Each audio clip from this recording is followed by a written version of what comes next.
일타 강사 함께하는 경제일타 해법. 오늘은요, 트럼프 관세 여파로 흔들리는 미국 경제와 위기에 빠진 한국 경제 짚어보겠습니다. 김경록 박사님이십니다. 박사님 어서 오세요. 네, 안녕하세요. 네, 반갑습니다. 박사님, 트럼프 2기 행정부가 이제 출범한 지 한 3개월 정도 지났습니다. 그렇죠. 일단 한번 평가를 좀 해주시자면 평가 어떻게 보고... 다 아시겠지만요. 조금 생각보다 좀 강경이라는 것이 이제 드러났고요. 이제 보통 협상의 전술로 강하게 놓을 거라고 짐작은 했었는데 그 주변에 이제 여러분들 잘 아시는 피트 나바로하고 이제 스티븐 마이런 이 두 친구들의 둘 다 하버드 경제학 박사인데요. 그쪽에서 제시한 의견들이 지금 다 반영되는 그런 것 같고요. 피트 나바로가 하여튼 한 이야기는 잘 아시겠지만 이제 크라우칭 타이거라는 책에서 이러저러하나 여하튼 가장 앞으로의 미국이 상대해야 될 가장 큰 상대는 중국이 반드시 될 것이고 군사적으로는 당연히 충돌은 못할 것이고 그래서 경제적으로 이겨야 한다. 그게 이제 피트 나바로의 제일 책의 요점입니다. 크라우칭 타이거 책은 이미 이제 나왔으니까 다 아시는 거고 그게 이제 직접 실천되고 있다는 걸 확인한 것이고요. 스티븐 마이런 이 친구의 이제 리포트가 작년 10월인가 11월에 나왔었는데 여기 나온 것들이 이제 조금 쇼킹한 것들이 있습니다. 전체 마이런 보고서의 이름이 리스트럭처링입니다. 결국에 이제 트럼프의 생각, 마가라는 생각하고 비슷한데 하여튼 미국 경제가 지금 상당히 조금 취약한 상황에 있어서 중국과의 패권 싸움에서 좀 취약하기 때문에 리스트럭처링을 해서 이제 패권을 잡아야 되겠다는 것들이 이제 주된 이야기들입니다. 그래서 마이런의 보고서가 꽤 조금 그런 것들이 하나하나 이야기되고 실천될 수 있다는 것이 앞으로 여전히 이제 시장에서의 불확실성은 있는 것이고요. 특히 이제 관세에 대해서 사람들이 너무 오버해서 생각을 하기도 하고 또 너무 편하게 생각하기도 하고 지금 이렇게 막 헷갈립니다. 오버해서 생각한다는 것이 원래 관세율이라는 것이 지속적으로 경제에 영향을 준다든지 미국의 경제 성장을 이제 급작스럽게 떨어뜨린다든지 뭐 이렇게 되지는 않는데 그런 부분을 이제 너무 성장이나 이런 부분에 오버하게 지금 반영을 하고 있다는 것이고요. 또 하나 또 최근에는 이제 트럼프가 조금 이제 협상의 전술에서 한 걸음씩 물러나면서 또 시장이 또 너무 안도를 해서 또 오르고 하는 등 이제 조금 과잉 반응을 하고 있는데요. 이제 시장을 보실 때 이 두 부분을 모두 조금 경계를 하면서 그 본질적인 좀 흐름을 보셔야 되지 않을까 한 부분이 앞으로 중요한 관전 포인트일 것 같습니다. 결국 결론적으로 불확실성은 1기 행정부 때 중국하고 관세율 협상이 끝나는데 한 18개월 걸렸습니다. 그래서 물론 이제 큰 부분은 일찍 끝내고 작은 부분을 뒤에 했겠습니다만은 마찬가지 이번에도 다른 동맹국들 뭐 이런 것들하고는 좀 원스톱으로 이제 협상이 될 수는 있을 텐데요. 중국과의 협상은 아무래도 시간이 좀 길 수밖에 없을 것 같습니다. 그런 상황에서 불확실성은 여전히 지속될 것 같고요. 그런 불확실성이 이제 실물 경제에 영향을 주게 될 것이니까 예를 들어 이런 거죠. 이제 최근에 관세율을 올린다고 그러니까 미국의 소비자들이 이제 아이폰이라든지 이런 것들을 막 사재기하게 됩니다. 그러면 이제 하드 데이터 실제 나오는 이제 지표는 좋아지는데 미국 시장이 최근에 한 1개월 정도 전부터 이렇게 보이는 특징 중에 하나는 실제 나오는 데이터하고 심리 데이터하고의 괴리가 아주 크다는 것입니다. 이게 이제 어디로 향할 것인가 부분인데 하드 데이터만 본다면은 그래도 미국 경제는 견조한 편입니다, 사실은. 그런데 여기에 이제 조금 착각하지 말아야 될 부분이 조금 있을 것 같고요. 앞으로 이제 봐야 될 부분이 이제 심리 데이터 안 좋아지는 쪽으로 미국 경제가 조금 그 방향으로 가게 된다면은 그것은 이제 시장에 반영하지 않고 있거든요. 그래서 그런 부분. 그래서 첫 번째 관세율의 이 불확실성이 여전할 거고요. 관세율은 관세율 자체도 물론 문제가 있겠지만은 그렇게 높은 관세율을 아예 전 세계적으로 못 때릴 겁니다. 협상을 해서 어느 정도 줄어들 텐데요. 그래서 관세율 자체보다 이제 관세 정책의 불확실성이 제일 큰 것 같고요. 그 다음에 이제 환율의 문제가 오게 될 거고, 그 다음에 미국의 경기 침체의 문제가 오게 될 거고, 이래서 아직도 이제 시장에서 소화해야 할 새로운 뉴스들이 아직도 좀 남아 있습니다. 그래서 조금 이게 시장이 지금 과민하게 떨어지고 과민하게 오르고 하는데요.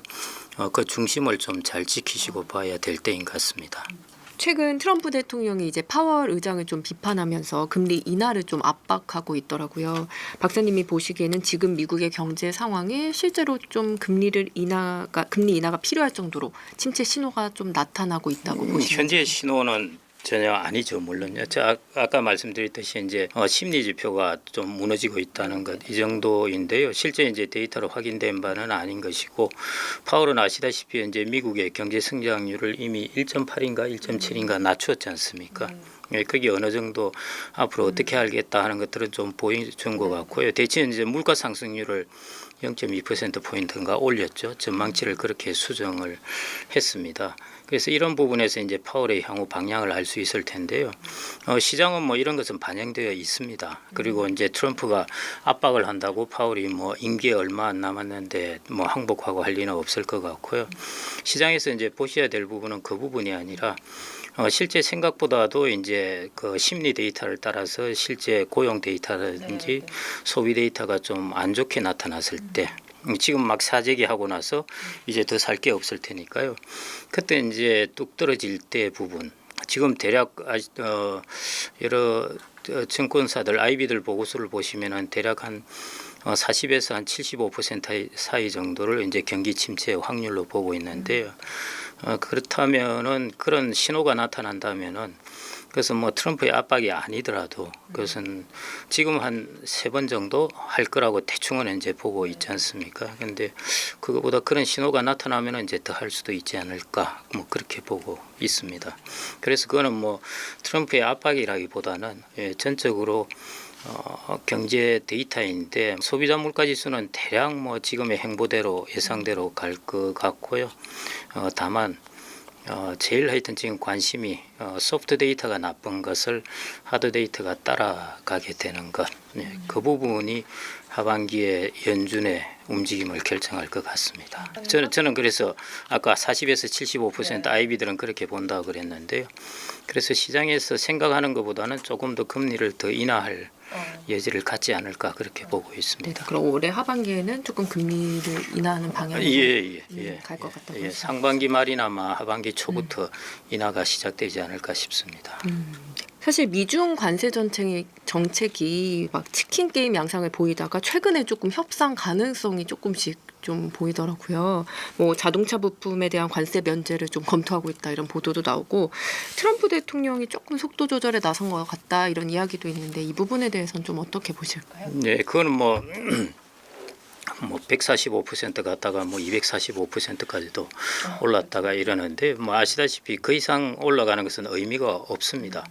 그만큼 관세를 부과하면 아예 이제 수출 수입이 아예 안 되게 되니까요. 그 이후로는 뭐 1000%를 하든 뭘 하든 큰 차이가 없으니까 결국은 이제 지금 관세율의 최적점은 누구도 모릅니다. 예를 들어 수식 계산으로 정확하게 나와가지고 그럴 것 같으면 계산해서 오케이 이걸로 하자 그러는데요. 이거는 뭐 처절을 철저하게 이것은 이제 협상으로 결정될 부분이니까요. 거기다 이 협상이 아시다시피 부가가치세, 그다음에 비관세 장벽, 그다음에 군사 지원, 군사 비용 이런 것까지 다 합쳐서 지금 협상을 하겠다고 하니까 이 최적점을 구하겠다는 것이거든요. 그러니까 어차피 이 부분에서 사전적으로 정해진 공식은 없는 것이고요. 이제 높은 곳에서 던져놓고 이제 거기서부터 협상을 통해서 최적점을 찾아가는 전략이기 때문에요. 그것은 이제 이것이 트럼프의 방식대로의 전략이라고 보시면은 되지 않나 그렇게 생각이 되고요.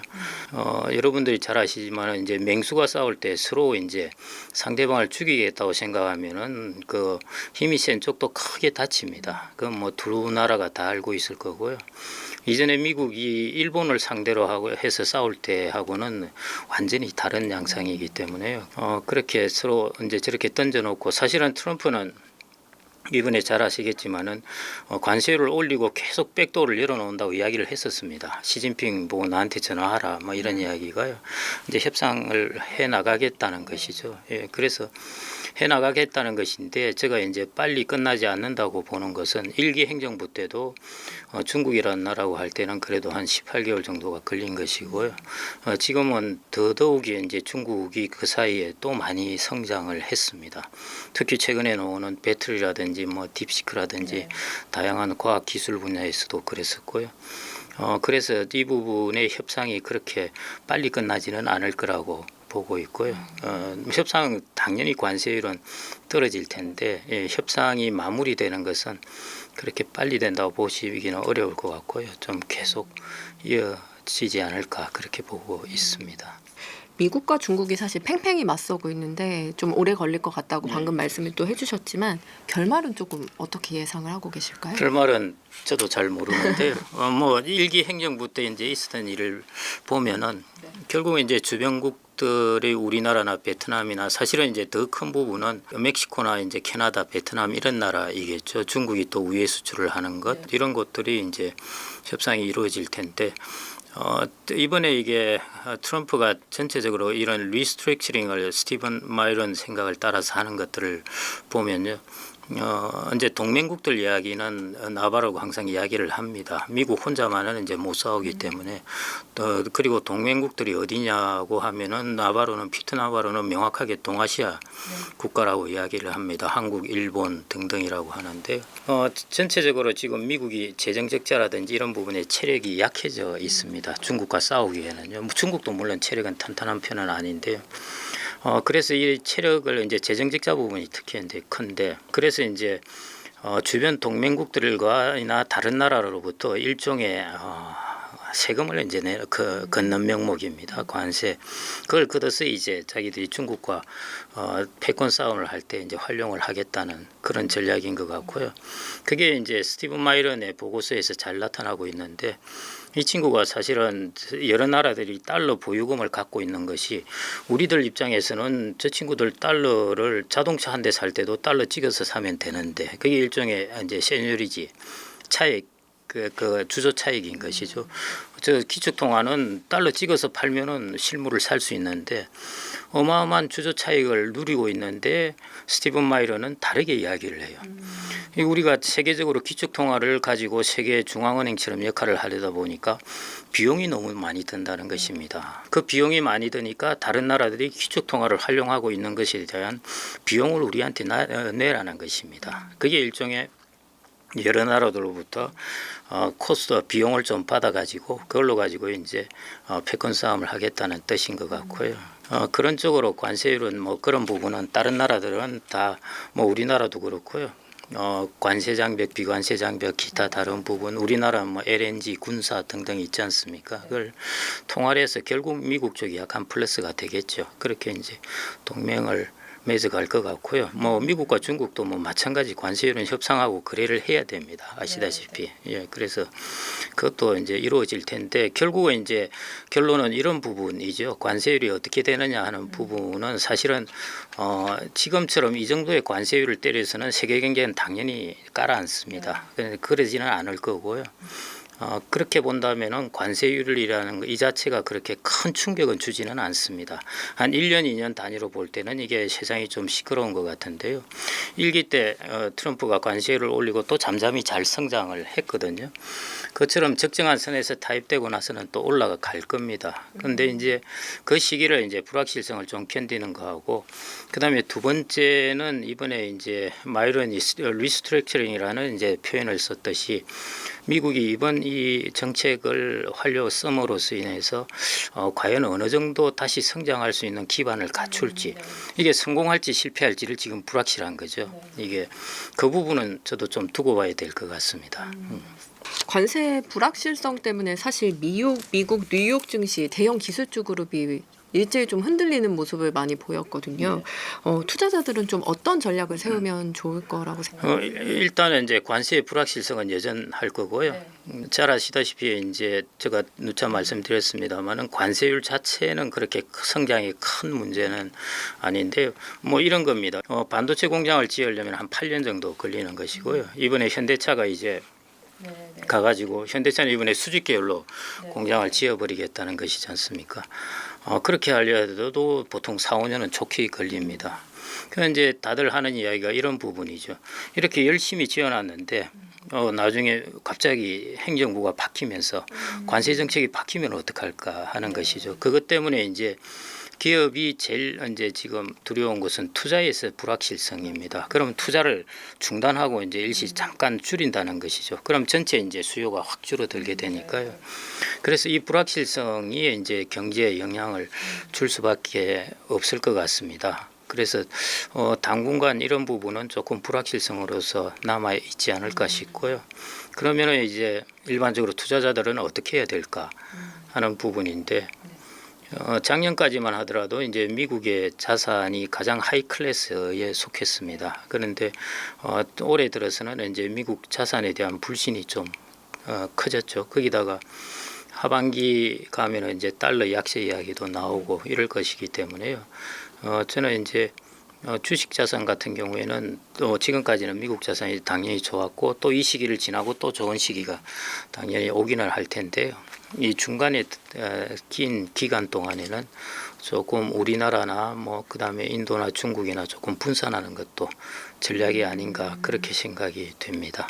그럼 중국, 인도, 한국 증시 전망에 대해서는 어떻게 보고 계신지 궁금합니다. 저는 이제 우리나라는 올 초부터 좀 좋게 봤고요. 그것은 이제 자금의 수급 측면에서 지난 2년 동안에 개인들의 자산 순매수를 보면은 우리나라 주식만 처절하게 소외됐습니다. 채권으로도 돈이 가고 특히 이제 해외 주식으로도 돈이 많이 갔는데요. 주식으로는 안 들어왔습니다. 그런데 지금 이제 한번 보시면은 채권 금리는 거의 2% 초반인데 그다음에 미국 주식은 밸류에이션상 높은 상황. 그 돈이 어디로 가야 되거든요. 그런 면에서 이제 국내 주식이 저는 일종의 돈이 이제 이동하는 장소로 보아서 수급 면에서 일단 괜찮다 하는 것. 그다음에 이제 밸류에이션 측면에서 좀 매력적이다 하는 것.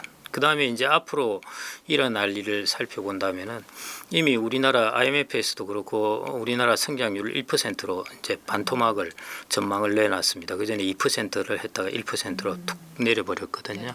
이것은 이제 주식에 반영이 되어 있습니다, 사실은. 그다음에 이제 앞으로 일어날 일들인데 아마 새로운 정부가 들어서면은 재정 지출을 많이 할 것 같습니다. 그래서 그 부분이 이제 하나의 플러스 요인이고요. 그다음 금리도 뭐 인하하겠죠.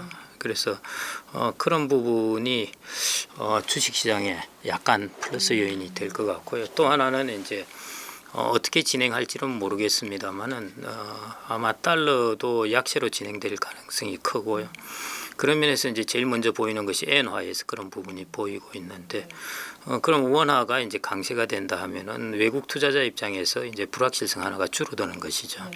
그래서 이제 외국 에서의 자금 유입도 될 수도 있고 그래서 저는 올해 우리나라 주식시장은 이제 괜찮지 않을까 그렇게 생각이 되고요.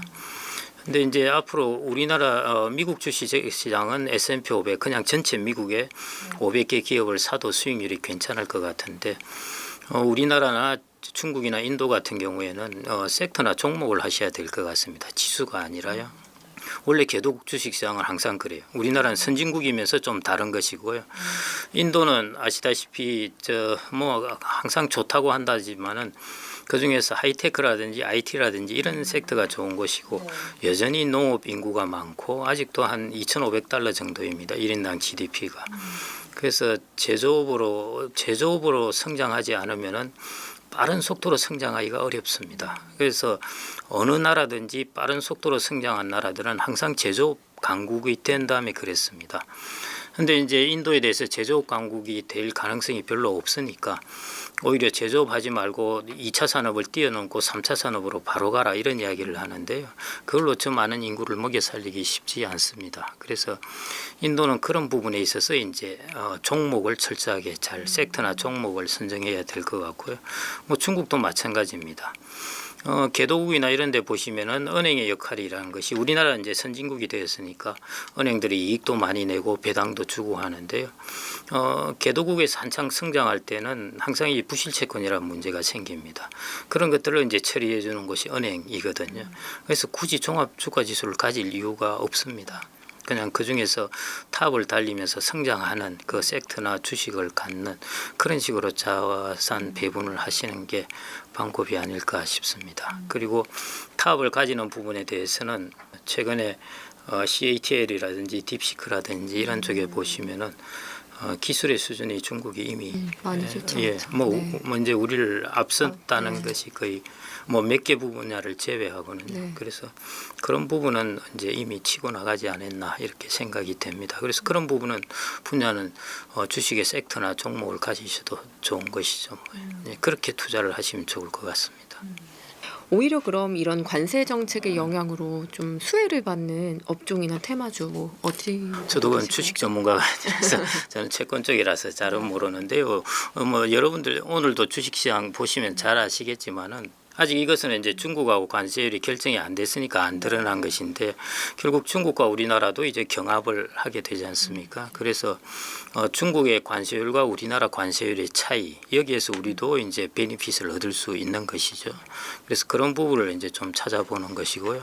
그다음에 두 번째가 이제 미국이 제조업 전 분야를 살리겠다는 건 전혀 아니죠. 사실은 그 중에 제일 핵심적으로 피트 나바로도 이야기를 했지만은 전략적으로 핵심 제조업을 아무리 동맹국이지만은 이제 유럽이나 이런 걸 보니까 동맹도 못 믿겠다는 것입니다. 그래서 이것은 미국이 반드시 만들어야 되겠다 하는 이런 분야들, 이런 쪽은 기회가 될 수 있지 않을까 싶습니다. 뭐 그것은 뭐 이미 시장에서 다 알고 있어서 오르는 것 같고요. 뭐 앞으로도 그 부분은 기회가 되지 않을까 싶습니다.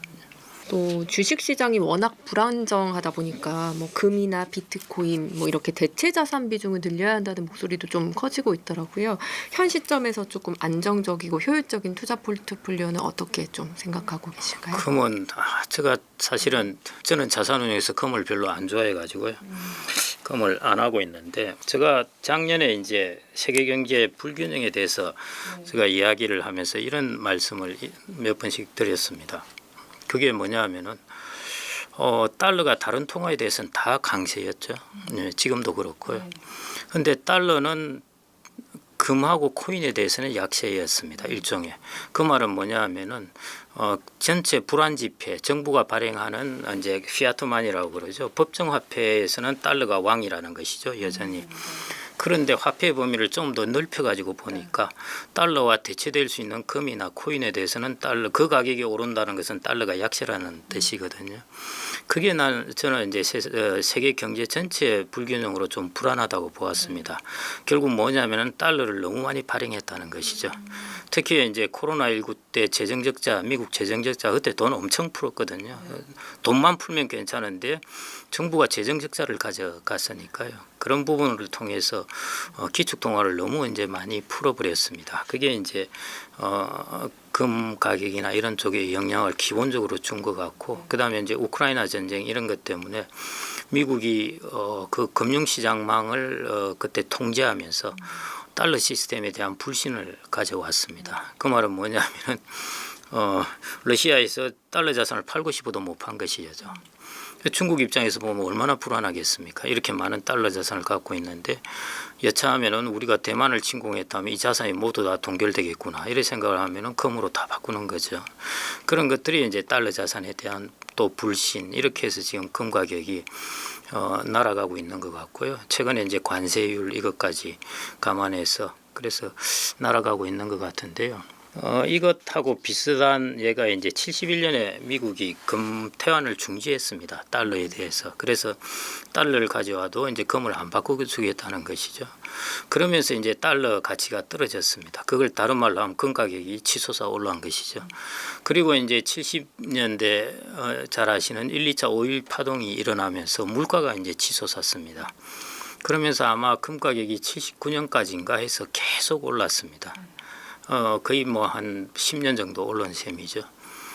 그리고 나서 이제 한 20년 동안 금 가격이 한 70% 떨어졌습니다. 그래서 금 가격이라는 것이 이런 주식처럼 그렇게 되는 부분이 아니라서 정말 수요와 공급에 대해서 처절하게 외면당하기도 하고 또 뭐 겁나게 올라가기도 하기 때문에 그런 부분이 겁이 나서 저는 잘 못하고 있습니다. 그래서 저는 이 자산에 대해서는 뭐라고 좀 말씀드리기가 사실은 조금 그렇습니다. 그런 리스크가 과거에 있었다 하는 것, 금 가격의 역사를 한번 봐주시면요. 그리고 아주 길게 이렇게 살펴보았을 때 예를 들어 금, 그다음에 단기 채권, 장기 채권, 그다음에 주식 이렇게 부동산 살펴보았을 때 수익률이 제일 낮은 것은 금이었습니다. 그래서 아주 장기적으로 이제 그런 일이 있었다는 것이고요. 하여튼 그 정도까지만 말씀드리겠습니다. 그렇다면 주식, 채권, 리츠, 현금 이 자산 비중 포트폴리오 어떻게 자산 비중을 조금 둬야 된다고 생각하세요? 우리나라 채권은 이미 금리가 3년짜리 같은 경우는 뭐 2.3 뭐 이 정도이니까요. 예금도 그렇고 사실은 메리트 별로 안 큽니다. 그래서 금리 인하하고 조금 더 금리가 떨어지더라도 작년에 이제 투자해서 보았던 그런 수익률은 얻기 어려울 것 같고요. 그래서 채권 쪽을 뭐 기본적으로 이제 어느 정도 현금성으로 깔고 가는 것이죠. 현금보다는 수익이 좋으니까요. 근데 뭐 MMF하고도 수익률이 별 차이 없었을 정도가 되긴 하는데 그만큼 현금성처럼 되어 버렸습니다. 그래서 오히려 지금 같은 경우에는 리츠를 좀 활용해서 하면은 수익률이 조금 더 높지 않을까 그렇게 보고 있고요. 리츠는 한 2번 정도 이제 우리나라 리츠가 어려움을 크게 겪었습니다. 첫 번째가 2022년에 이제 금리가 급등할 때 리츠 가격이 한 40% 정도 떨어졌습니다. 그때 한번 충격을 받았고요. 그리고 나서 리츠 가격이 이제 신나게 좀 오르려 하니까 작년에 이제 유상증자를 많이 하는 바람에 2번째 떨어졌습니다. 그리고 이제 사람들이 그 리츠에 대해서 이제 완전히 등을 돌릴까 말까 하고 있는 그런 상황인데요. 최근에 이제 좀 많이 올랐고요. 그리고 리츠 이제 평균적인 아마 지금 배당 수익률이 대략 뭐 한 6% 정도는 나올 겁니다. 리츠마다 다르긴 한데요. 그래서 그런 측면에서 본다면은 일단은 이제 큰 2가지 악재가 좀 지나갔고요. 이제 물량이라는 것, 그 다음에 금리 오르는 것, 예, 그런 부분에 이제 물론 이제 경기 둔화라는 악재가 하나 있긴 한데요. 물량이나 금리에 비해서는 약할 것 같습니다. 그래서 한 6% 배당 수익률 같으면은 이쪽으로 돈을 조금 피해서 갖고 있는 것도 방법이지 않을까 싶고요. 채권이라는 것을 100을 가지고 있었다면은 한 3, 40 정도는 리츠에 조금 배분을 하시는 것 그게 어떨까 생각합니다. 그리고 이제 특히 조심하셔야 될 게요. 미국의 장기 국채에 대해서 너무 편안하게 생각을 하시는데요. 국채를 사고 환해지를 하지 않으면은 환 코스트까지 이제 환 차익도 있을 수 있지만 환 차손도 있습니다. 그래서 지금 그런 부분도 조심하셔야 되고요. 그 다음에는 환해지를 하게 되면은 2% 정도 환 비용을 물게 됩니다. 그래서 기관 투자자들도 전문가들도 30년짜리 국채 그 겁나서 잘 못 삽니다. 변동성이 워낙 크기 때문에요. 그리고 미국이 앞으로 금리 인하할 것 같아. 그럼 금리 떨어지겠지. 그건 너무 나이브한 생각이고요. 채권 시장은 정말 기관 투자자들이 와서 다 만든 시장이기 때문에 그 정도 정보는 충분히 반영해서 이루어진 게 현재의 금리입니다. 그래서 그걸 너무 나이브하게 생각하셔가지고 앞으로 금리 떨어지겠다 이렇게 해서 막 투자하신 분이 꽤 많은 것 같은데요. 그래서 채권은 그런 것 좀 조심해서 투자하셔야 됩니다. 한국 경제 상황도 사실 좋지는 않은데요. 뭐 IMF 때도 겪어보지 못한 새로운 위기에 뭐 직면할 것이다 이런 우려도 있고, 그럼 이제 저성장 국면에 접어들었다는 이런 둔화 흐름을 저희가 어떤 지표에서 좀 확인해 볼 수 있을까요? 자꾸 이제 IMF가 다시 온다 이야기를 많이 하는데요. 그건 전혀 아니고요. IMF라는 것은 우리가 유동성이라든지 기업의 설비 투자에 과다한 설비 투자 그걸로 인한 은행의 부실채권 문제로 생겼던 것이고요. 지금은 그런 부분이 전혀 없습니다. 은행권의 부실채권이 뭐 쌓여 있다라든지 달러가 없다라든지 뭐 이런 부분은 전혀 없기 때문에 이미 우리나라는 선진국이 되면서 이런 인프라를 갖추었습니다. 그래서 IMF 외환위기 뭐 이런 부분은 크게 걱정하실 필요가 없을 것 같고요. 저는 그래서 우리나라가 이번에 맞이하게 되는 것은 이제 우리나라가 한 번도 경험하지 못한 새로운 상황이라는 것입니다. 그게 뭐냐면은 앞으로 10년, 20년 동안에 경제가 성장이 1에서 0%대로 가면 어떡할까 하는 것이죠. 이제 시작한 것입니다. 한 2, 3년 제가 보기엔 이제 그 국면에 접어든 것인데요. 최근에 이제 저 1분기 GDP 성장률 보면 마이너스 0.2인데 그걸 3분기까지 이제 확장해 보면은 딱 0% 성장입니다. 그 3분기 동안은 이제 전 분기에 비해서 그전 분기에 비해서 성장이 멈췄다는 것이죠. 한 성장 멈춘 지 한 3분기 정도 지났다는 것입니다. 이런 것들이 이제 지금 막 성장이 멈췄다가 난리인데요.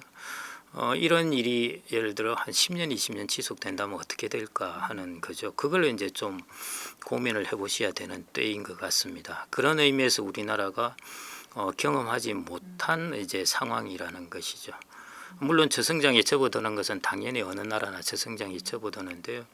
한 2에서 3% 정도로 성장을 하면서 저성장에 접어드는 거하고 0%대로 접어드는 거하고 이제 큰 차이가 있습니다. 그게 우리나라가 앞으로 이제 직면하게 될 부분이 아닐까 그렇게 생각이 되고요. 그 중에 이제 두 가지 핵심적인 이유라면은 이제 이전에 1997년인가요? 그때 애널리스트 중에 스티브 마빈이라는 친구가 있었습니다. 잘 모르시겠는데요. 그때 이 친구가 우리나라 경제를 표현하면서 그 호두 깨는 기계죠. 그 기계 안에 이제 호두와 같은 신세다 그런 이야기를 했습니다. 이렇게 이제 지렛대 원리로 해서 콱 가는 거죠.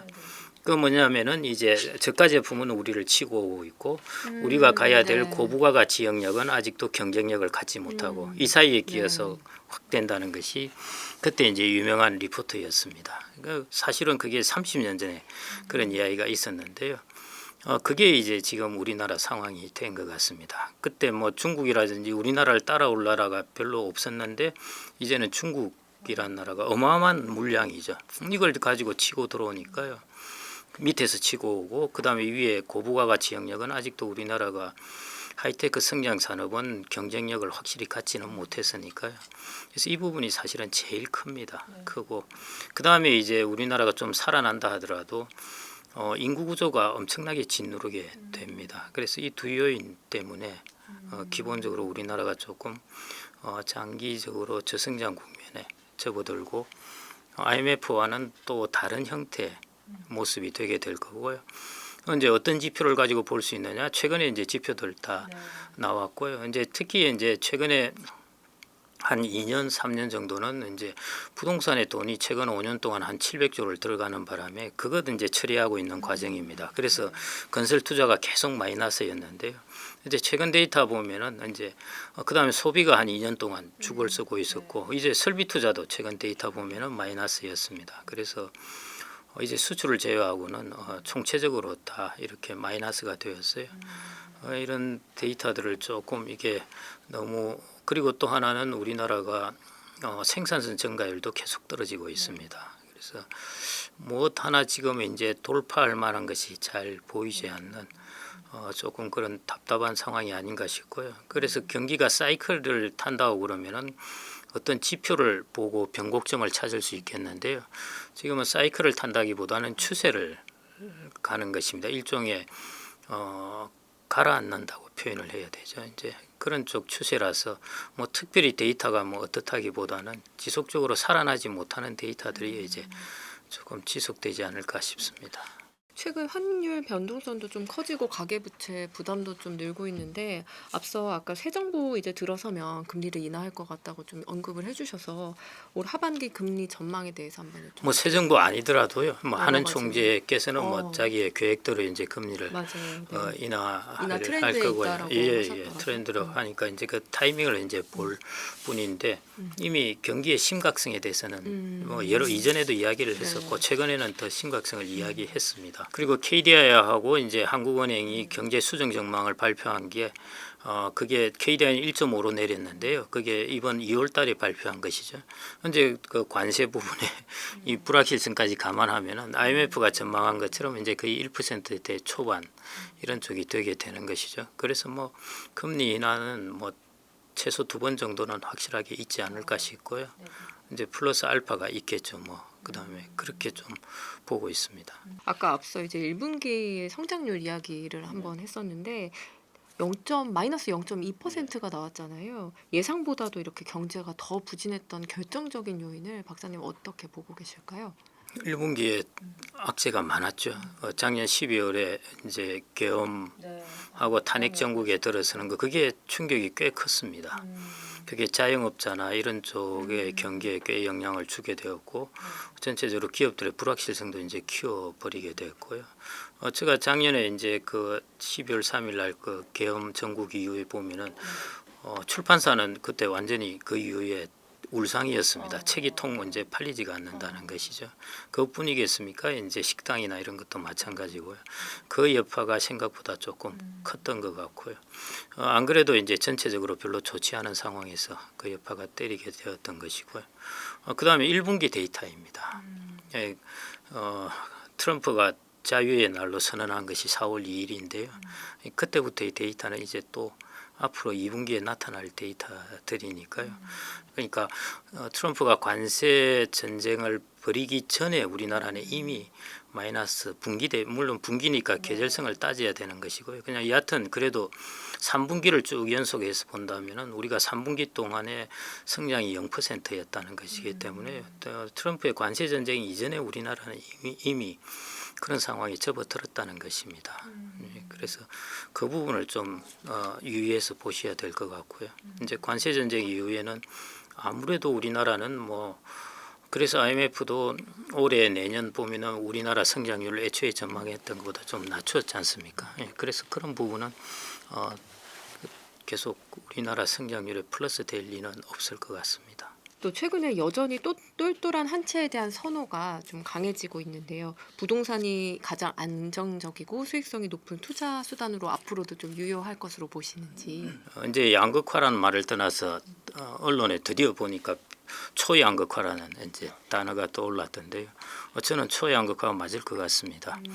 특히 이제 지방 지역하고 뭐 그런 지역을 비교하면 정말 초양극화가 이루어질 것 같고요. 저는 이제 뭐 부동산도 PIR 계산하고 뭐 우리나라 소득 대비해서 이런 계산하는데 그것만 가지고는 우리나라의 부동산을 설명하기 사실은 어렵습니다. 우리나라는 일본이 선진국 중에서 도시 집중률이 거의 탑에 속하는데 우리나라는 거기보다 또 훨씬 도시 집중률이 높기 때문에요. 이런 번잡 비용 때문에 또 생길 수 있는 주택의 가격은 또 다릅니다. 예를 들어 우리나라는 교육도 들어가 있죠. 주거에 있어서 아주 중요한 요인으로 들어가 있습니다. 그다음에 김포나 이런 지역에서 아시겠지만은 김포뿐만 아니라 다른 쪽도 마찬가지인데요. 서울 지역으로 한번 출퇴근을 하려면은 우리가 지불해야 되는 비용도 너무 크죠. 사실은 그런 것들이 이제 도시 집중에 따른 코스트인데요. 이런 것들을 이제 다 감안해서 교육도 특히 큰 분야이고 그래서 이제 집값을 계산해야 사실은 맞는 것이고 PIR만 가지고는 좀 이제 그런 부분이 있습니다. 그래서 이제 그런 것들을 감안해 본다면은 저는 이제 이렇게 표현을 하는데요. 제가 주택 전문가는 아닌데 1에서 10까지의 주택의 이제 클래스가 있다고 하면은 10이 이제 제일 높습니다. 그러면 지금까지는 이제 1에서 10까지 다 올랐습니다. 정도의 차이는 있지만은 왜냐하면 우리나라 인구도 2배가 되고 경제도 엄청나게 성장을 했으니까요. 다 올랐는데 최근에 한 4, 5년 정도 기간 보시면은 거의 한 1에서 6 정도는 소외되는 걸 이미 보실 겁니다. 그게 1차적으로 양극화된 것이죠. 그전에는 지방하고 서울의 양극화인데요. 그것도 그렇게 큰 양극화는 아니었어요. 여러분들 아파트 가격 지수 보시면은 2000년대 지방이 올랐다가 서울이 떨어지고 뭐 이러면서 왔다 갔다 하면서 올랐는데요. 어느 순간부터 이제 이게 완전히 서로 다이버전스 하게 되었습니다. 그다음에 이제 또 하나 코로나19가 이제 끝나고 나서 일어난 현상이 강북, 강남 중에서도 또 차이가 나고 특히 이제 강북, 강남은 차이가 많이 나게 수도권 내에서도 이제 차이가 나거든요. 그 말은 뭐냐면은 이제 1에서 6 정도의 클래스는 이미 양극화가 되었고 8, 9는 여전히 아직도 가격이 오릅니다. 10은 당연히 오르고요. 근데 저는 이제 제일 주의해야 될 것이 이 8, 9에 속하는 주택이 아닌가. 10은 여전할 것 같은데요. 그거는 뭐 다른 목적으로도 당연히 그런 지역은 있을 수밖에 없을 것 같은데 그러지 않으면서 좀 고가로 있는 곳 이런 곳들이 이제 우리나라가 앞으로 가구 수도 이제 많이 줄어들게 될 거고요. 그다음에 고령화되게 되고 뭐 이렇게 되면은 저는 그런 부분 사는 것들이 이제 좀 조심해야 되지 않을까. 우리나라가 코로나19 전에는 한 7, 6 정도에 해당되는 것, 7 정도 해당되는 것 샀다가 한번 당했고 지금 확 떨어졌고요. 8, 9는 여전합니다. 또 역시 오르고 그러는데요. 이게 그다음에 이제 타자가 아닐까 이렇게 보고 10에 속하는 것은 뭐 우리나라의 경제가 이 정도 규모인데요. 아무리 그러더라도 그 정도의 소득이나 자산은 있는 층은 항상 있기 마련이고 그 계층들이 있고 싶어하는 지역은 당연히 있기 마련이니까요. 뭐 그것은 유지되지 않을까 싶습니다. 우리나라 주식시장의 PER, 주가 수익 비율이 주요국 이제 대비 낮다. 뭐 PBR도 마찬가지고요. 그래서 사실 코리아 디스카운트 해소를 위해서 뭐 작년에 정부도 막 나서고 이랬었는데 한국 증시가 이렇게 좀 저평가돼 있는 뭐 이유 무엇이고 좀 해소할 해법 어떻게 생각하고 계신지 궁금합니다. 우리나라 이제 퇴직연금이나 이런 것들이 수익률이 안 좋은 이유 중에 하나가 국내 주식을 담고 있어도 수익이 안 나니까요. 예를 들어 작년에 이제 국민연금이 이제 15.3가요? 하여튼 높은 수익률을 보였는데 그거 보면은 결국 해외 주식에서 이제 수익이 다 났습니다. 우리나라 주식은 작년에 마이너스 0.87인가 국민연금이 그 정도였거든요. 그러니까 우리나라는 사람들이 우리나라 주식을 퇴직연금에 담고 있으니까 수익이 안 나는 거예요. 그러니까 우리나라 주식을 담고 있으면서 수익을 날 수 있는 환경을 당연히 만들어줘야 되는데 우리나라 기업은 성장하는데 도대체 왜 이제 이런 일이 발생할까 하는 것이죠. 사실은 이제 답답합니다. 그래서 이제 크게 이제 두 가지 요인입니다. 제일 첫 번째가 이제 소위 말해 지배 구조라는 것인데요. 당연히 그 요인은 있을 겁니다. 네. 당연히 있을 텐데요. 저는 그걸 고친다고 해서 우리나라가 이제 모든 것이 해결됐다. 우리나라 주식시장은 저는 전혀 그렇지는 않다고 보고 있고요. PER이 무엇입니까? 이제 E가 earning인데요. earning은 이러나 저러나 과거의 데이터입니다.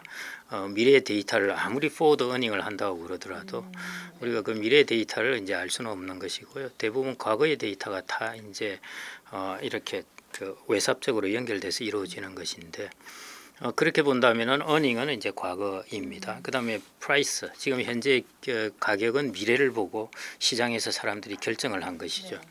그러면은 퍼가 낮다는 것은 현재 과거에 이루어놓은 earning에 비해서 미래의 전망이 밝지 못하다는 것입니다. 그래서 저는 그게 지배구조의 문제도 당연히 들어가 있을 텐데 그걸 어느 정도 해결한다고 그러더라도 결국 가장 중요한 것은 우리나라가 지금 이제 산업이 확 변하고 있지 않습니까? 90년대, 2000년대까지는 우리가 그 산업의 변화를 따라잡았습니다. 그래서 우리나라가 IMF 외환위기를 겪었지만은 주가가 한 단계 점프를 했었죠.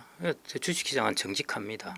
지배구조의 문제가 있긴 했겠지만은 우리나라가 그때 네이버, 카카오 뭐 등등에서 디지털 분야에서 그래서 IT 분야에서 많이 성장을 하고 한 것 그리고 시총 12기업들이 거의 다 바뀌었잖아요.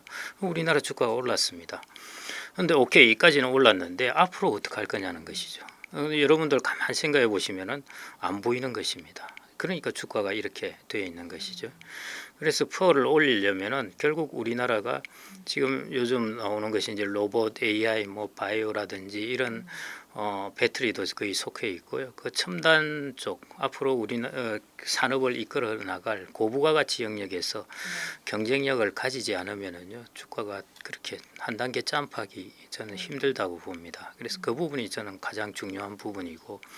근데 이 부분은 뭐 아시다시피 그 당장에 고쳐질 부분이 아니지 않습니까? 그래서 여러분들이 자산을 가진 사람들은 그런 것을 가진 곳으로 좀 분산을 해서 일단 가지고 있다가 나중에 우리나라가 그런 이제 투자도 이루어지고 경쟁력을 가지면은 우리나라 주식도 성장을 하겠죠. 그래서 지배구조가 능사가 아닙니다. 이거 고쳤다고 뭐 가장 기본적인 것은 그 나라 기업의 미래 성장성입니다. 그렇다면 좀 분산 투자하기 좋은 미래 성장 섹터 어느 곳 좀. 뭐 요즘 나오는 AI 로봇, 바이오도 거기 속할 것 같고요.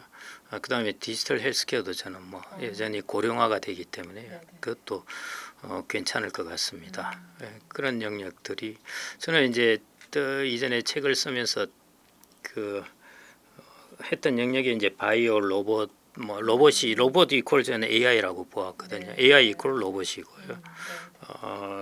이런 것들이 이제 성장을 할 거라고 보는데 로봇은 생각보다 빨리 성장했습니다. 저는 이렇게까지 빨리 급작스럽게 성장을 할지 몰랐는데 AI가 성장을 하면서 로봇도 일본이 이전부터 로봇을 많이 만들어서 특히 90년대 초반부터 해가지고요 반려 로봇도 만들고 했는데 지금까지 그거 두뇌에 해당되는 AI가 없다 보니까 장난감처럼 거의 되다가 최근에 이제 로봇이 급작스럽게 AI 성장과 더불어서 이제 성장하게 되고요. 그래서 어제도 이제 사람들과 이야기하다 그런 농담을 했는데 이제 과거에는 우리가 그때 유명했던 광고 카피 중에 하나가 여보 아버님 댁에 보일러 하나 넣어드려야 되겠습니다. 그런데 앞으로는 이제 여보 어머님 댁에 로봇 하나 놓아드려야 되겠어요. 그게 어머님으로 바뀐 이유가 이제 여자들이 오래 살다 보니까 혼자 있다 보니까 이제 반려 로봇이 필요합니다. 그래서 로봇, AI, 그 다음에 디지털 헬스케어, 예, 그 다음에 바이오, 뷰티도 예, 그런 쪽에 들어가지 않을까 그렇게 봅니다. 올해 우리나라가 처음으로 초고령 사회에 진입한 해라고 하더라고요. 이런 인구 구조의 좀 급격한 변화가 우리 사회 전반에 어떤 영향을 좀 미칠 것으로 보시나요? 일본의 이제 소설책이나 보고서의 흐름을 본다면은 이런 소설책들이 쭉 이제 책들이 나옵니다. 90년대부터 나왔던 것이 이제 친구의 부케받기도 지겨운 당신에게 이제 자녀가 결혼을 안 한다는 것이죠. 그 다음에 패러사이트 싱글.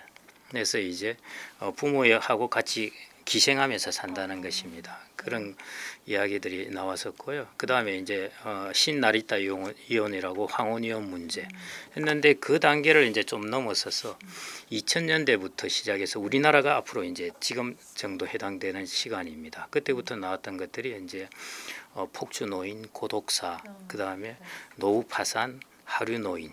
그 다음에 급기야 70세 사망 법안 가결이라고요. 일종의 가상의 소설인데 70세가 되면은 이제 안락사를 국가가 시행하는 이런 이야기까지 나오게 됩니다. 그래서 요즘은 일본을 이제 다사 사회라고 그러거든요. 노인이 많이 사망하니까 다사 사회라고 그러는데 이런 흐름들보다 더 심하게 아마 진행될 겁니다. 우리나라는 더 심하게 진행될 거고요. 그래서 인구 구조의 급변이라는 표현보다 우리나라는 인구 구조의 붕괴라는 표현이 더 많습니다. 그 정도로 이제 조금 진행되지 않을까 그렇게 보고 있습니다. 그래서 얼마 전에 이제 그 독일 방송인 그 유튜버 그 크루츠 게작트에서 그 보니까 뭐 야 나라가 특이하다 이런 것들인 것이죠. 그래서 거의 외부에서 보기로는 우리나라는 거의 인구 구조의 붕괴 수준이라고 봐야 됩니다. 아직 그 다음에는 이게 아직도 이제 시작을 할까 말까 한 단계라는 것이고요. 이제 본론의 장은 아마 2040년 전후가 이제 본론의 장을 펼치게 될 겁니다. 그게 이제 여러 가지 하여튼 데이터를 돌려보면은 인구 구조를 기반한 여러 가지 금융 자산이라든지 주식의 시가총액이라든지 이런 것들을 한번 계산을 해보면은 그 변곡점이 되는 것이 2040년 전후입니다. 그걸 다른 말로 하면은 그만큼 2040년 전후로 해서 인구 구조의 변곡이 아주 크게 생긴다고 보시면 되겠습니다. 지금부터 무슨 인구 구조가 급변하고 난리 난 것처럼 생각을 하는데요. 지금 우리나라는 아직도 베이비 부모들이 생산 활동을 하고 있고 베이비 부모 숫자가 1,600만 명입니다. 이 사람들이 이제 다 비생산 활동 인구로 옮겨가게 되면 이제 그때 문제가 크게 발생하는데요. 그게 대략 이제 2040년 전후입니다. 그 플러스 마이너스 5년 이 정도 사이에 변곡점이 크게 일어날 것 같고 가구 수도 마찬가지입니다. 가구 수도 2040년 전후에서 가구 수가 이제 급속하게 꺾이는 국면으로 접어들게 되는 것이니까요.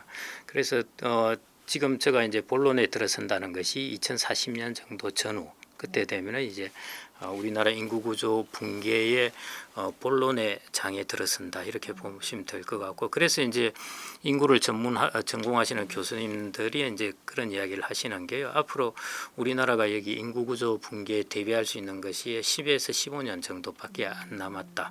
그 정도까지는 그나마 괜찮다고 이야기하시는 것이 이런 부분이고 또 하나 노동력이나 이런 측면에서 보더라도 젊은 인구는 줄어드는데요.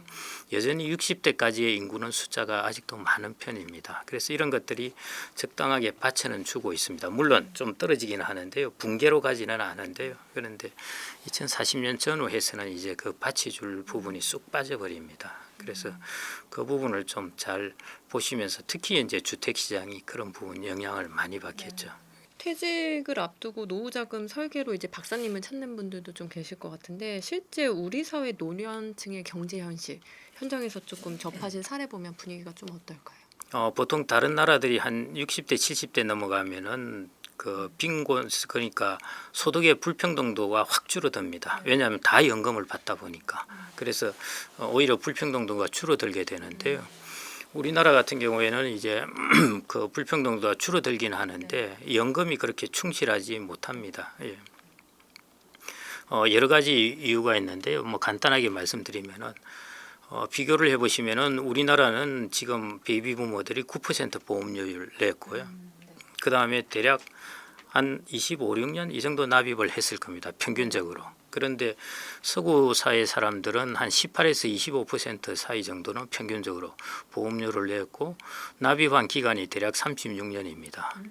그러니까 뭐 당연히 연금 준비가 우리보다 잘 되어 있죠. 예, 그래서 우리나라는 첫 번째 그게 이제 아무리 베이비 부모라 하더라도 그런 부분은 아직은 취약합니다. 그다음에 두 번째가 이제 우리나라는 정년 연령이 짧습니다. 너무 빠르기 때문에요. 재취업을 한다 하더라도 자기의 소득이 거의 절반 정도 떨어집니다. 예, 그래서 잘 준비가 안 될 수밖에 없고요. 그다음에 세 번째가 우리나라는 일종의 더블 케어입니다. 낀 세대라고 이야기를 하기도 하는데 서구 사회는 자기의 부모님 세대는 연금이 준비되어 있든지 국가가 복지로 해결을 해주는 것이고 그다음에 자기의 자녀 세대는 한 20살 정도 되면 독립을 합니다. 근데 우리나라는 부모님도 간병비 등등을 케어해야 되고 그다음에 자녀들도 한 30살이나 돼야 독립을 할까 말까 이렇게 되니까요. 이 양쪽에서 소위 말해 더블 케어를 해야 되는 것이죠.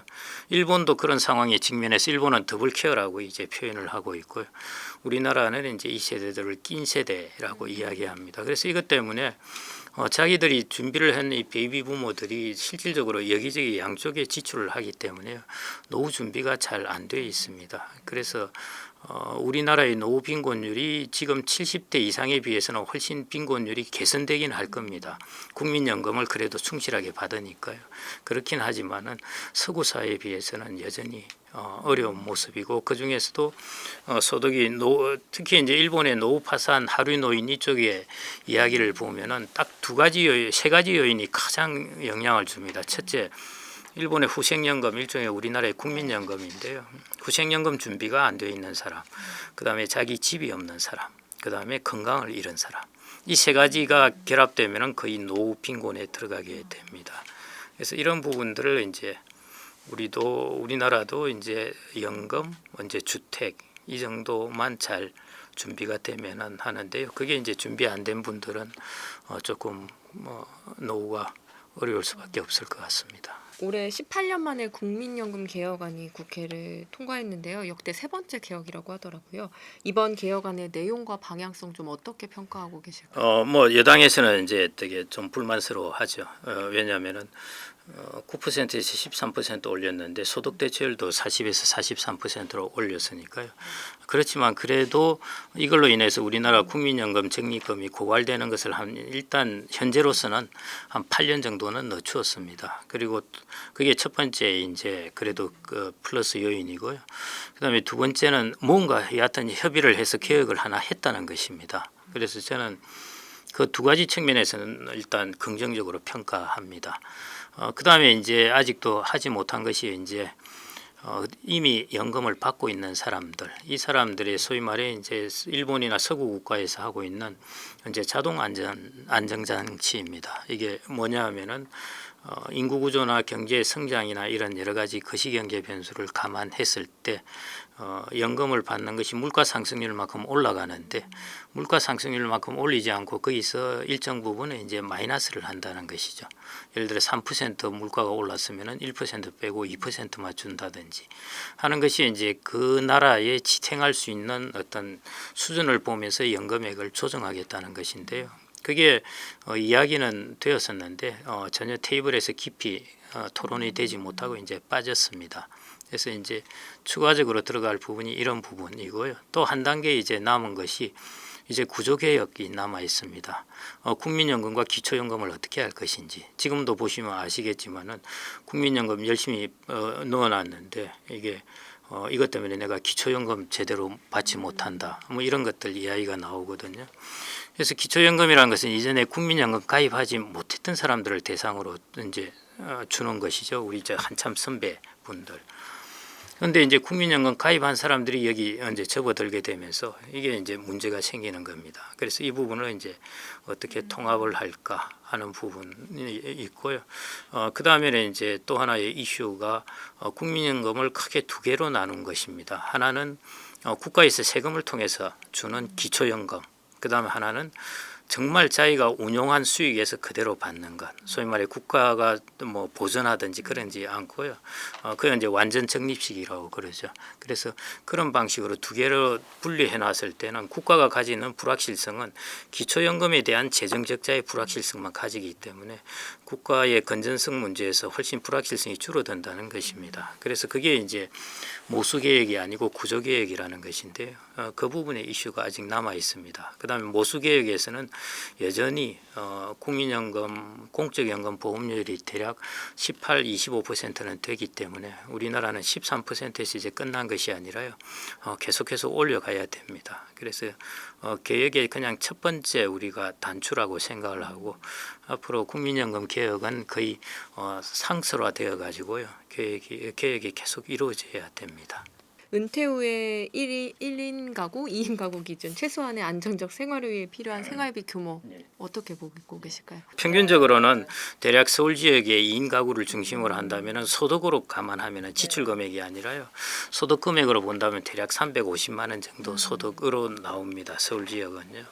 그다음에 다른 지역에서 전체 평균으로는 그냥 300만 원 이 정도 생각하시면 되는데요.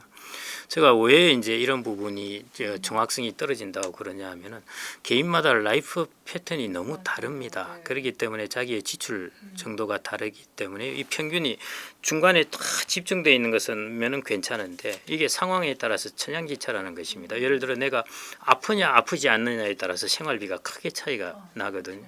그래서 이런 어떤 컨틴전시 이런 조건이 발생했을 때에 따라서 생활비가 차이가 나기 때문에 이게 평균적으로 말씀드리기가 좀 그렇습니다. 그래서 평균은 이런데 개인들은 어떤 것을 준비해야 되냐면은 내가 아프든지 안 그러면은 내가 더블 케어를 하고 있다든지 그 말은 부모님이나 내 자녀에 대한 지출 비용이 여전히 들어간다 할 때는 여기서 완전히 벗어나는 것이죠. 그래서 그런 부분을 자기의 개인적인 어떤 조건 이런 것들을 좀 감안해서 봐야 되는 것이 그게 이제 명확한 그런 이제 그 자기의 지출 계산법이라고 할 수가 있고요. 그래서 각 개인들이 자기의 지출 금액을 바텀업으로 해서 내가 전기료 얼마 들고 해서 이렇게 계산을 해보시는 것이 제일 좋고요.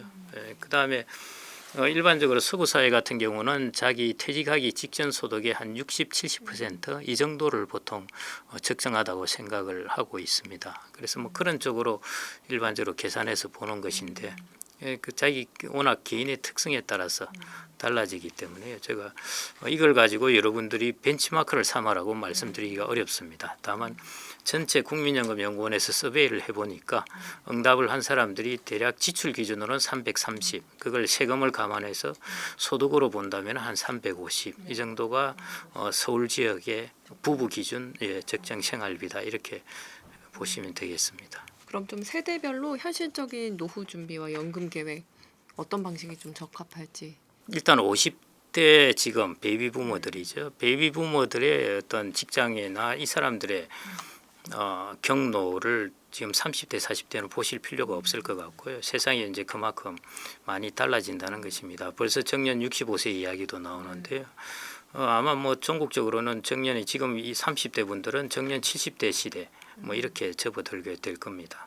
나중에 이제 없어질 수도 있고요. 정년이란 게. 그러니까 20대, 30대 이런 분들은 결국 자기 몸을 건강하게 하고 자기의 전문성을 키워나가고 그다음에 자기가 저축하는 돈은 투자 자산으로 갖는 것 이것이 노후 준비의 가장 좋은 부분이 아닌가 그렇게 생각이 되고요. 그래서 젊은 세대는 이러나 저러나 투자입니다. 나한테 투자하는 것, 그다음에 내가 소득을 벌은 것으로 저축하는 것도 투자 이렇게 하는 것이 20대, 30대들에게는 가장 좋은 노후 준비인 것 같고요. 현재 40대 같은 경우에도 결국 이때부터 이제 사람들이 자기의 노후의 추가적인 나의 전문성 인적 자본을 서서히 생각해 보셔야 될 때입니다. 내가 앞으로 한 60대 이후 한 10년, 15년은 어떤 전문성을 가지고 내가 계속 일을 할 수 있을까 하는 것들을 이제 생각을 해 보셔 가지고 그게 필요하다면은 이제 공부도 하고 학교도 다니고 하면서 슬슬 안 그러면 직장 내에서 그런 타겟을 가지고 일을 한다든지 그럴 수도 있는 것이고요. 40대가 이제 또 하나는 소득이 아주 많아질 때입니다. 보통 보면 우리나라가 40대 중반부터 50대 초중반까지 소득이 제일 많아지거든요. 그래서 이 소득이 많아질 때 등달아서 지출을 늘리시지 마시고요. 소득이 많아지는데요. 이게 아주 오래 갈 것 같은데 안 그렇습니다. 한 5년 정도 가다가 그다음 꺾어지거든요. 그래서 소득이 많아졌을 때 내가 저축액을 같이 늘려서 강제 저축을 좀 많이 해놓으시는 거. 그게 노후 준비에 아주 좋은 시기입니다. 젊을 때 집 사는 거하고 그 외에는 별로 사실은 축적되는 돈이 없습니다. 그런데 40대 중반부터는 이제 축적되는 돈이 생기기 시작하거든요. 그럴 때 조금 한 10년 동안 강제 저축을 하다시피 해서 해놓으시면은 그게 저는 40대 중반에 중요한 게 아닌가 이렇게 생각이 되고요. 이제 50대 중반부터는 말 그대로 이제 본격적으로 내가 재취업을 통해서 내가 지금 50대라고 생각하시면은 한 70살 정도 이 정도까지는 내가 일을 할 수 있는 그런 전문성을 내가 어떻게 키워야 될까 하는 것들을 고민을 하셔야 되는 시기가 아닌가 싶고요. 60대 이후는 뭐 또 다른 이야기인데 그 중에 뭐 70대를 말씀을 드려본다면 60대는 하여튼 주된 직장에 나오더라도 60대 한 5년에서 10년 정도는 내가 근로소득을 버는 것이 좋다는 것입니다. 왜냐하면 서구 사회 사람들하고 비교를 해본다면 우리나라는 절대적으로 직장에 다니는 기간이 짧습니다. 서구 사회 사람들보다 내가 훨씬 적은 소득으로 만족하겠다 하면은 끝내셔도 되고요. 근데 서구 사회 사람들을 어느 정도 따라가고 싶다 하면은 그래도 일하는 기간을 좀 늘려야 됩니다. 그다음에 이제 70대 이후 가게 되면은 주택을 좀 잘 활용하시는 것. 네. 그걸 가지고 노후 캐시플로우를 만들어내시는 것. 그게 좀 중요할 것 같습니다.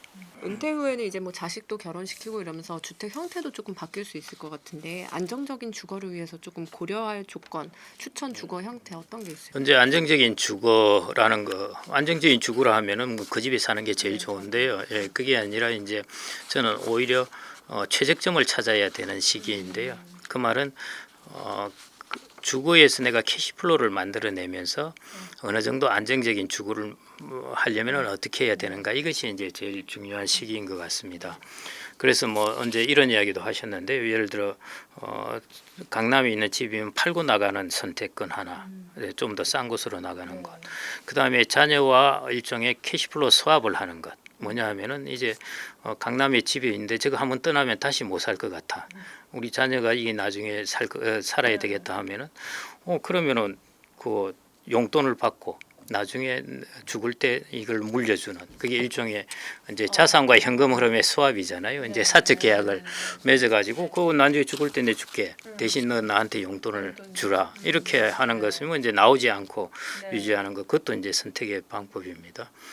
그 다음에 하나는 여기를 이제 월세를 주고 나는 좀 더 싼 곳으로 월세를 나가가지고 내가 아직도 여기 집을 갖고 있는 옵션을 갖는 것이죠. 예, 팔고 나가면 옵션이 없어지는데 여전히 옵션을 나는 보유하고 싶다 하면은 언제 그 선택권도 되는 것이고요. 그 다음에는 이제 비싼 곳에는 사실은 공시가 12억 이상이면 주택연금이 안 되게 돼 있으니까요. 아마 민간에서 이제 이 영역에 들어올 겁니다. 그러면 민간의 은행이나 금융기관을 활용해서 내가 주택연금을 받아보는 것, 뭐 이것도 그런데 그것은 결국 나중에 소유권이 넘어가야 되니까요. 그래서 그 부분 그런 것들이 이제 옵션을 택하셔가지고 그래서 내가 여기서 적정하게 인컴을 캐시플로우를 얻으면서 내가 만족할 만한 주거지를 찾는 것. 예.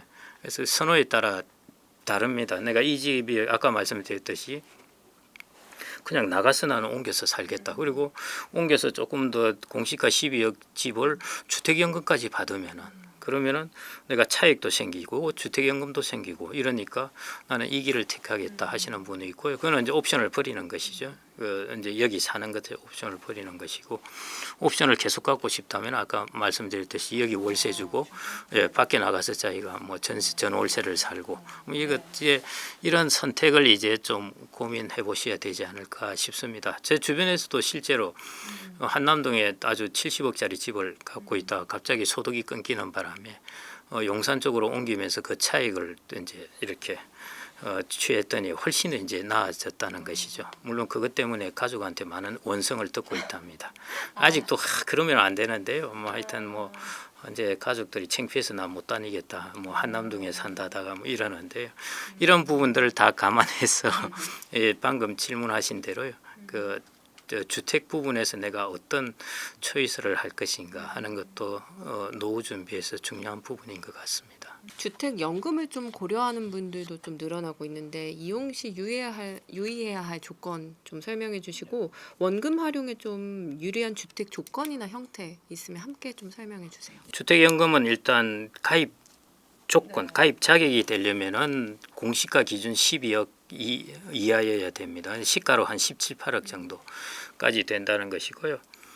그 다음에 주택이 두 채라도 또 가입할 수 있습니다. 복수주택으로 다만 다 주택을 다 합쳐서 공시가 가격이 12억 이하여야 이제 가입을 할 수 있습니다. 그래서 내가 집을 두 채 가지고 있는데 두 채 합치니까 공시가 12억이라서 가입을 한다 하면은 두 채가 다 가입이 되는 것이 아니라 내가 살고 있는 곳만 됩니다. 그래서 주택연금의 철저한 조건 하나 중은 내가 살고 있는 집만 된다는 것이죠. 그래서 공시가 12억 기준으로 9억에서 12억으로 상향이 됐는데요.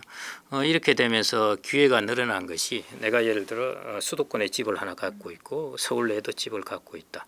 두 개 합쳐서 12억 이하가 되었다 하면은 난 여기 살면서 혹은 밖에서 살면서 혹은 여기 살면서 주택연금을 받고 이 한 채는 임대료를 받고 이렇게 하면은 캐시플로우를 빵빵하게 만들 수가 있는 것이죠. 그래서 공시가 기준을 9억에서 12억 원으로 이제 올리면서 주택을 두 채 가지고 하신 분들이 좀 활용할 수 있는 방법이 생겨났습니다. 캐시플로우를 만들 수 있는 조건이 생겨났고요. 또 하나가 이제 활용할 수 있는 것이 이것은 이제 제일 중요한 기준에 관한 것이고 하나는 이제 이런 부분입니다. 내가 이제 나이 드신 분인데 주택연금에 가입했다가 요양원에 들어가게 되었다. 이렇게 되면 어떻게 되느냐? 거주를 하지 않기 때문에 못 받습니다. 그런데 요양원에 들어가는 것은 이걸 예외로 인정을 해줘 가지고요. 주택연금을 계속 지급을 해줍니다. 그럼 자기 집은 비어 있죠. 이거 이제 월세를 줄 수가 있는 겁니다. 그러면 여기서 월세 받는 것과 내가 그 주택연금 받는 것으로서 요양 비용을 충당할 수가 있습니다. 그래서 이런 기회도 있는 것이고요. 그다음에 자녀 집에 들어갈 때도 예외로 인정해 줍니다. 그래서 자녀 집에 들어갈 때 자녀에게 생활비나 용돈으로 보조를 해주면서 자기의 주택을 활용할 수 있는 길이 있습니다. 그래서 그렇게 활용할 수 있는 여러 길이 있고요. 제 주변에 뭐 몇 분들은 그렇게 하시는데 형제가 뭐 예를 들어 두세 명 있다 그러면은 자기 부모님께 집을 사드리고 그 집을 주택연금을 받게 하시니까 그 주택연금이 용돈인 것입니다. 그래서 더 이상 관여할 필요가 없게 딱 만들어 놓는 그런 경우도 있습니다. 그래서 우리나라에서는 이제 주택연금을 잘 활용하시는 거 70대 정도 넘어서는 그게 중요한 부분이고요. 여러분들 잘 아시는 자린고비 이야기 있는데 그거 보면은 여러분들이 이제 저래 어리석은 사람이 어디 있나 그러십니다. 굴비를 매달아 놓고 먹지는 않고 그러는데요. 어렵게 살면서 주택연금에 가입하지 않은 사람이 그거하고 똑같습니다. 주택을 매달아 놓고 자기는 그냥 간장만 먹고 있는 것입니다. 그래서 주택을 활용을 해가지고요 훨씬 노후가 풍성해질 수 있습니다. 그래서 그걸 조금 더 폭넓은 관점으로 초이스에 넣어두시는 게 좋을 것 같습니다. 노후 자금 외에도 뭐 건강, 관계 이렇게 좀 삶의 질을 저하는 요소들이 많은데 은퇴를 앞둔 분들께 좀 전하고 싶은 조언 있다면 한 말씀 네, 부탁드립니다. 건강은 뭐 무엇보다 잘 하실 거고요. 그 다음에는 이제 우리나라가 이제 정년이 60세이다 보니까요. 60세가 뭔가의 기준이 다 되어 있습니다. 내가 일을 하는 나이도 60세. 60세 넘어서 일을 한다면 뭐가 좀 그렇고 이런 것이죠. 그런데 만일 정년이 65세라고 되어 있다면 사람들의 생각은 또 바뀝니다. 나는 65세까지 일을 하는 그거로 생각을 하는데요. 이것은 가만 보면 제도적인 문제예요. 나하고 관계없는 것입니다. 그런데 사람들은 이 제도에 어느 정도 조건 지어진다는 것이거든요. 제가 이 말씀을 드리는 이유는 60세라고 되어 있더라도 그거하고 관계없이 여러분들이 한 60대 한 5년 10년 정도 그 정도는 내가 재취업이나 이런 것들을 통해서 계속 근로 활동을 하신다고 그러면은요 이게 이제 건강도 어느 정도 가져오게 되고 사회적 활동의 영역도 키워주면서 의미를 좀 찾게 됩니다. 그래서 그런 부분이 이제 좀 필요할 것 같고요. 그다음에 이제 하나가 관계인데요. 괴테가 이런 이야기를 했습니다. 천국에 혼자 사는 것보다 더 큰 형벌은 없다. 이런 이야기가 있는데요. 그건 뭐냐? 내가 다른 거 다 준비되었다 하더라도 내가 고독하고 우울하게 혼자 혹은 자녀하고도 사이도 안 좋고 부부간의 사이도 안 좋고 이렇게 있으면은 그게 이제 지옥이라는 뜻이죠. 그래서 결국 세 가지 제가 이것저것 생각해 보니까 색깔에도 삼원색이 있듯이 노후 준비에도 세 가지를 택하라면은 이 건강, 관계, 일 이 세 가지가 저는 제일 중요하지 않을까 싶습니다. 오늘은 트럼프발 경제 위기와 저성장 국면 그리고 세대별 자산 전략까지 폭넓게 짚어봤습니다. 박사님 오늘 말씀 감사합니다. 예, 감사합니다. 투자 상담 자격을 갖춘 MTNW 소속 어드바이저가 카카오톡 오픈 채팅에서 명쾌하게 종목을 무료로 상담해 드립니다. 이제 QR로 바로 참여하세요.